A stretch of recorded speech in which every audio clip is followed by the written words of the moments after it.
rancangan dan rencana yang jahat lewat pikiran.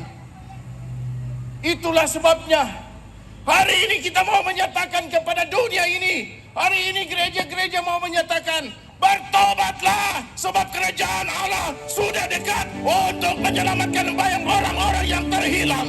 Bertobatlah, bangkitlah bagi Kristus, hiduplah di dalam kemerdekaan bersama Yesus.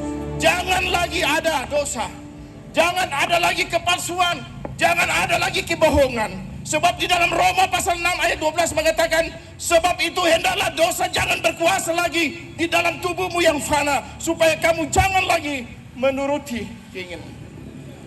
Bagaimana mungkin kita mengatakan kemerdekaan di dalam Kristus, sementara masih banyak hal yang kita lakukan yang tidak sesuai dengan kehendak. Jangan membohongi Tuhan. Jangan ada dusta di antara kita dengan yang di atas. Mungkin kita bisa berbohong, tetapi di hadapan Tuhan, Dia tahu segala sesuatu. Oleh karena itu, kenapa hari ini kita mau menyuarakan lagi kemerdekaan, bukan hanya kemerdekaan secara jasmani 17 Agustus, tetapi kemerdekaan di dalam rohani, sehingga kita tidak lagi boleh terikat dengan segala hawa nafsu. Oleh sebab itu, kalau kita baca di dalam kitab Keluaran itu, ada yang menarik di sini, di dalam Keluaran pasal 20 ayat 2. Sebelum Tuhan merubah bangsa Israel, sebelum Tuhan memberkati bangsa Israel, sebelum Tuhan menunjukkan mujizatnya bagi bangsa Israel, satu hal yang harus dilakukan oleh bangsa Israel, yang sama juga dengan kita, adalah, akulah Tuhan Allahmu yang membawa engkau keluar dari tanah Mesir, dari tempat perbudakan. Sepanjang bangsa Israel itu masih terikat dengan perbudakan, masih terikat dengan penjajahan pada waktu itu, maka tidak ada mujizat Tuhan. Mereka tidak bisa mendapatkan sesuatu dari atas. Yang ada adalah penuh dengan tangisan, air mata, penuh dengan pertikaian, perkelahian, dan sebagainya. Mereka terikat, mereka tidak merdeka di dalam Tuhan, walaupun mereka mengenal Tuhan waktu itu. Jalan keluar satu-satunya agar supaya bangsa Israel itu bisa mendapatkan, merasakan kuasa Tuhan adalah keluar dari perbudakan, keluar dari penjajahan, keluar dari tanah Mesir. Dan itu kalau kita baca, itu yang terjadi.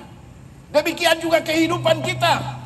Kita tidak akan mungkin Tuhan memberkati kita, menolong kita, memberikan kita harapan berkat, kalau kita masih terikat dengan dosa, kalau kita masih terikat dengan hawa nafsu, perzinaan, pesta pora, miras, dan segala kejahatan-kejahatan lain.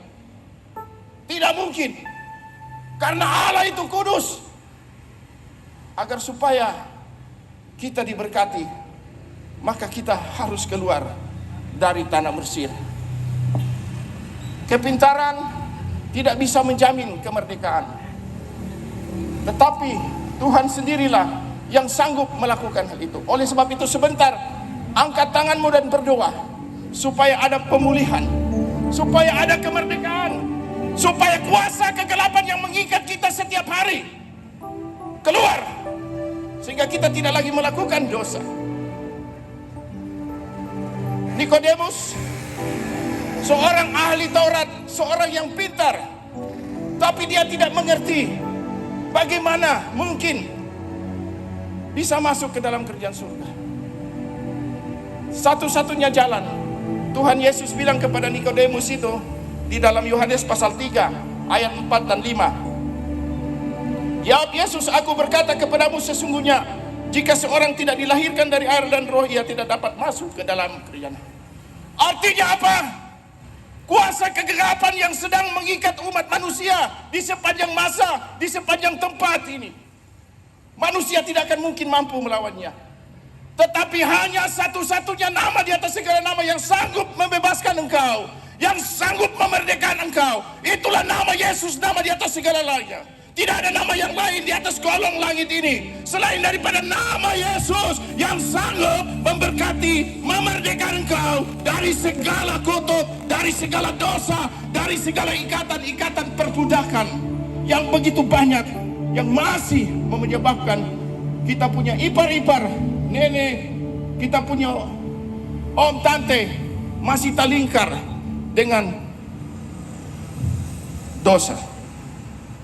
Itulah sebabnya kita bisa saja merdeka secara jasmani, tetapi Tuhan mau kita juga merdeka secara rohani, supaya kita tidak lagi diperbodohi, tidak lagi terikat, tidak lagi tergoda dengan segala kejahatan yang luar biasa banyaknya. Ingat baik-baik, hari sudah semakin hari malam. Suatu saat nanti tidak ada lagi kemurahan. Karena itu siapapun yang mendengar hari ini, mata yang melihat, yang mungkin masih ada debu-debu kekotoran, yang mungkin engkau masih melakukan dosa, perzinahan, minuman keras, kebohongan, tipu menipu, minta ampun sama Tuhan.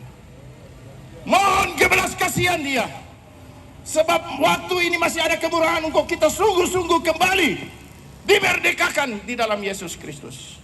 Apa arti kemerdekaan bagi hidup kita? Gampang. Di dalam Galatia pasal 2 ayat 20 itu sangat jelas. Itulah kemerdekaan yang sesungguhnya. Apa itu kemerdekaan yang sesungguhnya?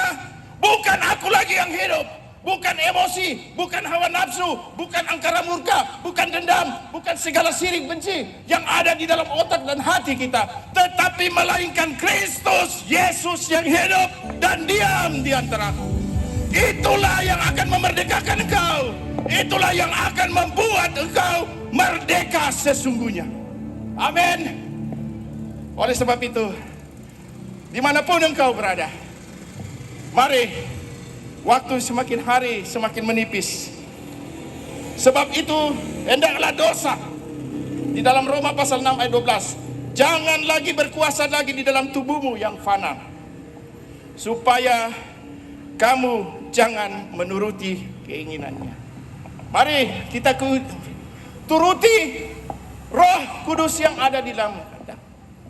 Sebab apa? Yohanes pasal 1 ayat 14 itu sudah jelas menyatakan, firman itu telah ada dan diam. Dia bukan diam di luar sana, dia bukan diam di orang lain, tapi firman itu telah diam dan di antara kita. Dan kita itu saya, Anda semua, dan kita dapat mampu merasakan yang tidak dapat dirasakan oleh dunia ini. Tetapi kamu adalah bangsa yang kudus, imamat yang rajani. Oleh karena itu jangan jual nilai-nilai kekudusanmu, nilai-nilai Kristus di dalam hidupmu dengan hal-hal yang ditawarkan dunia ini. Bertobatlah, mari hidup kembali bersama Yesus Kristus. Haleluya, haleluya, amin. Kami memuji kebesaran-Mu. Oh haleluya, Yesus dahsyat luar biasa.